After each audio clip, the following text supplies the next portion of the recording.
Switzerland has consistently been a formidable force on the international stage, reaching the knockout rounds in their last 5 major tournaments since 2014. Under the guidance of Murat Yakin, who took over in 2021, the Swiss team has become well organized and capable of producing devastating attacking play. During the qualifiers for Euro 2024, Switzerland exhibited some inconsistent form. Despite this, their performances in the early stages of Euro 2024 would indicate that the best is yet to come. Here is how you can recreate Switzerland's tactics in FC24. For the formation at hand with the Swiss side, they do tend to set up in a 3-4-2-1 system and shape, although that can change every now and then, with Yakin preferring a double striker pairing up front if he is looking to overload the midfield, adding an extra body in those central zones. Also looking to try and make it well organized for the defensive shape. Now, a key player in this system will definitely be the role of Granit Xhaka, looking to drop deep, link the play between, of course, the defense and the midfield, and even further forward, the midfield and the attack at times. So he will be very much the linchpin in the side. However, the back three will prove to be very crucial with the defensive stability of the side, whilst the wing backs will look to hug the touchlines and provide a lot of the width in the team, whilst the likes of Abisha, who is being deployed currently as the left midfielder or the left wing back, he does tend to cut inside every now and then. So you will see him, operating more centrally and also looking to overload those central zones, whilst the likes of Ricardo Rodriguez, he will often look to take up that left wing spot himself, and that is essentially why he is deployed as a left back. Murat Yakin's tactical approach will look to emphasize a balanced style of play, blending a well-organized solid defensive outlet with dynamic attacking movements. His team is well drilled in order to transition from defense to attack, leveraging short and long ball passing strategies in order to successfully exploit the opposition's weaknesses. So we'll start off with the defensive style, which should be set to drop back. Now, essentially, this will implement the well-organized, well-drilled defensive structure, looking not to overly aggressively press, although every now and then you might see one of the forwards pressing and probing and looking for a potential mistake and looking to latch onto that, but more so they are fully focused on trying to regain their shape and make it very difficult for the opposition to try and pass through them. The width of the team will be set to 40, providing a nice narrow shape while still being able to maximize the defensive outlet of the side, looking to try and cover all areas of the field. So it doesn't matter if it's in the wider channels or more centrally, you will be looking to defend all areas of the field sufficiently. The depth of the Swiss side should be set to 40, implementing a deeper mid-block. This in turn will prevent easy opportunities being created with a potential through ball over the top or between the lines of your defense, looking to try and minimize the space between the goalkeeper and your back line. The builder play for the offense should be set to maintaining a balanced approach. Switzerland are quite capable of using both the fast and the slow build-up play. They will often look to mix their attacking outlet, looking to build out from the back in certain moments, or potentially punching the ball long and looking to exploit the spaces further up the field. Forward runs should be applied for the chance creation, and essentially what this will do is it will push the midfielders, in terms of the wider midfielders and the central midfielders, into those more advanced attacking zones, looking to overload and overwork the opposition. You do want your central midfielders getting into those advanced attacking positions, as they do tend to pop off a lot of long-range shots at the opposition's goal. A lot of Switzerland's attacks stem from the wider channels of the field, so you will often see some good combination play between the wider midfielders and the two forwards just in behind the striker, often drifting into those wider spaces and either facilitating crossing opportunities or just rotating the ball and looking to try and draw the opposition defense into those wider channels, opening up a lot more space centrally for either your strikers or your central midfielders. Okay, so because there is a lot of crossing that will occur in the side, you want to have a sufficient ample amount of chances to, put the ball away in the back of the nets. But Yakin doesn't want to overly commit too many players further forward, because if that cross or that cutback is intercepted, it can lead to a potential counter that can exploit the Swiss side. So he would rather leave it on a more balanced approach, and that is more or less the best way to describe his offensive, tactical side of him. A very balanced approach, having a decent amount of players in the box, waiting and ready to try and, put the ball away, whether it's a cross or a cutback, as well as having a decent amount of players on the edge of the area looking to try and get back into their defensive shape and make sure it's very hard for the opposition to transition against them. Switzerland are very good at defending against the opposition's transitions. There was a lot of issues there, but nonetheless, they are very good at doing so. And then finally, people, the corners and the free kicks should be set to 4. Moving on now to the individual player roles and instructions, starting off at the back with Jan Sommer, who is often very composed under pressure and very key to being able to play out from the back. And you will see the Swiss side often dominate proceedings by initiating those short passes in that first phase build-up, or at times relying on Jan Sommer to spray the ball further forward and looking to initiate the quicker transition attacking play. But in terms of his instructions going forward, I've set him to balance because I don't think, for one, I don't think he's overly, dominant in the air. He does tend to punch the ball and look for the immediate relief in the back line. And he can also look to be a bit more of a traditional base goalkeeper. He doesn't overly look to run off of his line and sweep up behind that defensive line at times. Although, because you are playing a deeper mid-block, you don't necessarily need that to occur anyways. The two centre-backs in Akanji and Shah will be set to conservative interceptions, looking to try and maintain that defensive line at times, especially with the role of Ricardo Rodriguez being slightly different, but we will talk about him soon enough. Both, or I should say all three of your centre-backs are very good at being able to play from the back, very good under pressure, very good at being able to collect the ball from the goalkeeper and progress it further forward, whether it's a longer pass or a 5-yard pass into the midfield zones. Now, for the role of Ricardo Rodriguez, let's not forget he will be a centre-back, but he is actually set to playing as a left-back. Now, this will essentially allow him to attack down that left-hand channel, at times allowing for Abisha to tuck inside and more or less, link up with the midfield, but we will talk about him soon enough.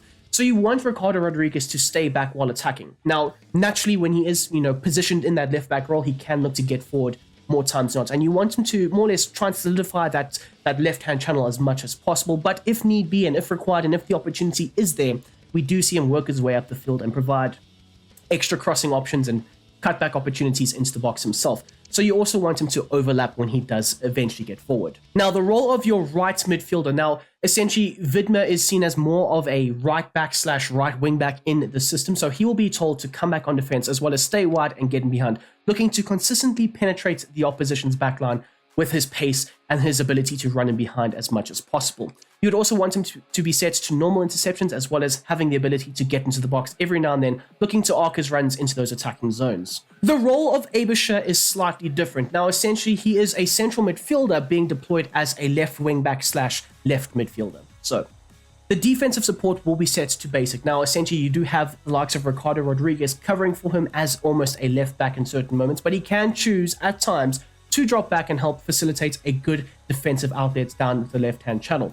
The most important element that we do see for Abisha in this system is he does tend to cut inside and work quite well with the likes of Ndoye as well as Xhaka, and even combining with Freuler at times. So you want him to be able to operate in those central zones, overloading and overwhelming the midfield in certain moments. The support run should be set to balance, allowing him to implement all the different tactics, and that includes the getting behind approach to come short, or even just be a solid target man and hold up the play and link it up higher up the field in those wider channels. And then, of course, you want him to be set to normal interceptions as well as maintain a balanced crossing run, allowing him to sometimes break into the box himself, be that third man, you could say, or other times be on the edge of the area and look to link up the play and just rotate possession. Now, speaking of your two midfielders, Xhaka and Freuler, they basically do have the same roles and instructions, apart from the fact that Xhaka will be a bit more of the box-to-box player that does tend to have a slightly freer roaming role where he can choose to drop a bit deeper, show for the ball, and be very involved in the first phase build-up play, especially if you are looking to build out from the back. So, like I mentioned, Xhaka will be set to maintaining a balanced attacking support, and this allows him to attack and defend and link up the play very nicely. But we do see that the Swiss, midfield, they do tend to camp on the edge of the area and pop off shots or just rotate the play to try and, work into those wider sections to try and facilitate a crossing opportunity. So you want both of your players in Freuler as well as Xhaka being able to stay on the edge of the box. Normal interception should be applied for them and cover the central zones, especially with the defensive outlet of this side. You want them to maintain that central area, trying to deter the opposition from, generating rhythms in those, central spaces. And like I mentioned, the role of Xhaka will be set to free roam. You want him to be able to drift all over the place and have a bit of structure to his game, and he will tend to, hold the structure quite nicely because of the instructions of Freuler.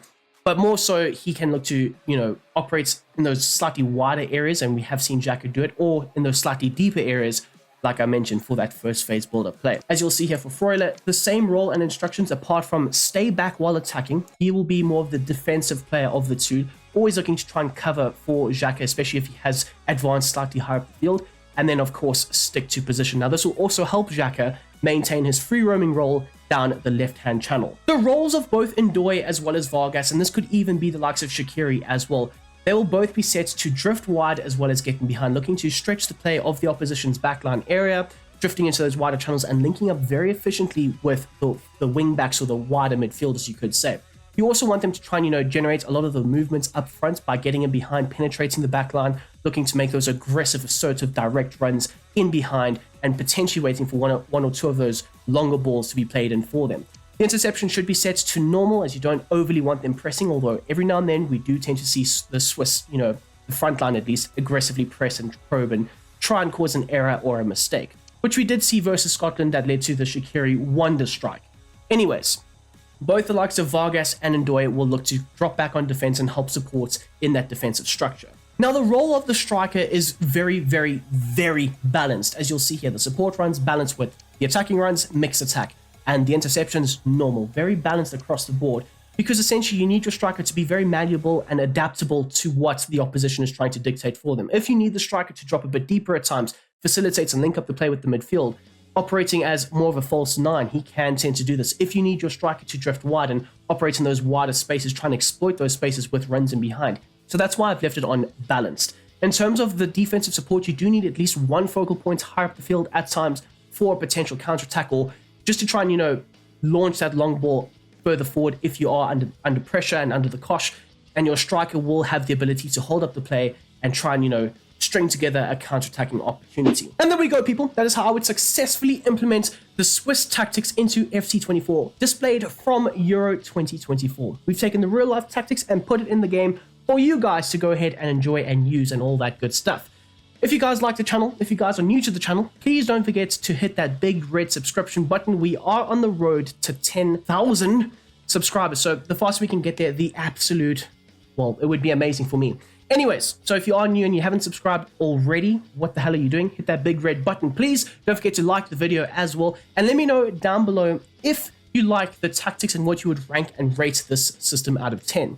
For me personally, I'm giving it a 4.5. Now, when you watch Switzerland, it's in moments it looks great. In moments you see some great little transition attacking play, but they do tend to sit back quite a bit and they do tend to defend. Now, in FC24, I don't like that style of play. I don't like sitting back and counter-attacking all the time. There's no real, foothold in the game that you can use to try and, generate offensive rhythms. I do like how Abisha does come inside and overload, especially on the defensive end in certain moments, winning the ball back and progressing it further forward. The attacking outlets in certain moments looks really good, which is why I haven't given it a 2 or lower. So yeah, I'm going to give this a 4.5. Some of the goals you do score on the break are fantastic. Other times, it's just, yeah. Look, let's put it, each to their own. But I would not personally use these tactics for my own career modes. That's all I'm going to say. But you guys might. I don't know. I accommodate everybody on the channel. And speaking of which, accommodating, if you guys would like to join the Brom Squad Gaming Discord server, the link will be down below in the description. We discuss everything football, Euros, Copa America, FC24 tactics, the whole shebang, the whole lot. You guys will have to check it out and, say hi on the Discord, and I'm sure everybody will greet you and welcome you with open arms. Anyways, until the next one, which will be, it's going to be tomorrow. Who am I trying to kid? It will be tomorrow. We'll be out with another tactics video. I hope you guys have enjoyed this one. Don't forget to smash the like button, subscribe, and do all that stuff. And until the next time, I'll see you soon. I'm out of here. Peace.